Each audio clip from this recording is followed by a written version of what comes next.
Selamat pagi Pak Thomas, saya Gisel dari 12 IPA 4 nomor absen 12 akan menjelaskan tentang siklotron.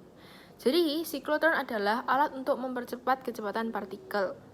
Di sini adalah prinsip partikel, di mana partikel akan bergerak melingkar karena adanya pengaruh gaya.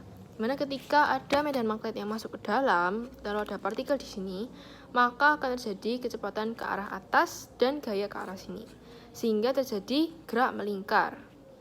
Nah, guna dari siklotron ini adalah untuk melakukan reaksi kimia pada tingkatan atom, seperti proton, elektron, dan neutron.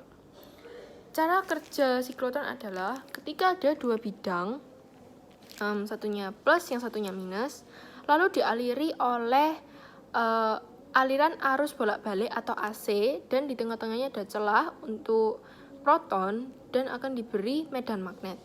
Di sini medan magnet tidak penting bagaimana arah medan magnet itu masuk ke dalam atau keluar, namun yang penting adalah di mana medan magnet ini tegak lurus terhadap suatu bidang.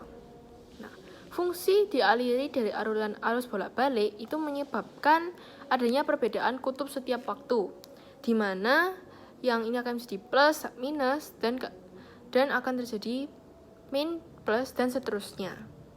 Lalu diberi medan magnet di sini itu akan timbul perputaran sebuah rangkaian dari proton sehingga terjadi yang namanya polarisasi.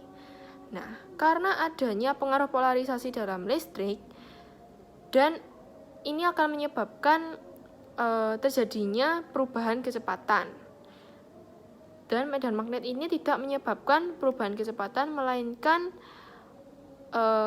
menyebabkan adanya polarisasi. Adanya perubahan kecepatan, maka F atau gaya pun juga akan berubah. Gaya pada listrik pun akan berubah karena ingat rumus gaya adalah M kali A, di mana massa kali percepatan. Yang awalnya partikel atau proton akan berputar seperti ini, atau berputar di tengah atau kembali ke titik awal, maka akan berubah menjadi seperti ini, di mana lajunya lebih cepat dan lajunya akan berubah membuat lintasan yang lebih besar karena adanya perubahan polarisasi. Nah, pada saat partikel ini putarannya menyampai di bagian sini, maka akan terjadi pergantian di mana yang harusnya awalnya min jadi plus dan bidang satunya yang awalnya plus akan menjadi min.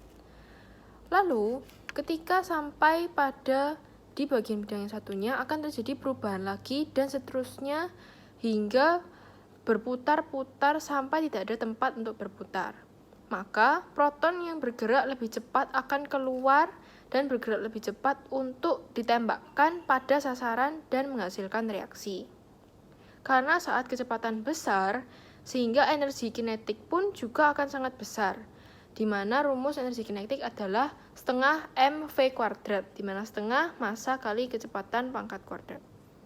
Karena energi kinetik besar dan energi ini digunakan untuk bereaksi dalam tingkat atom. Sekian, terima kasih.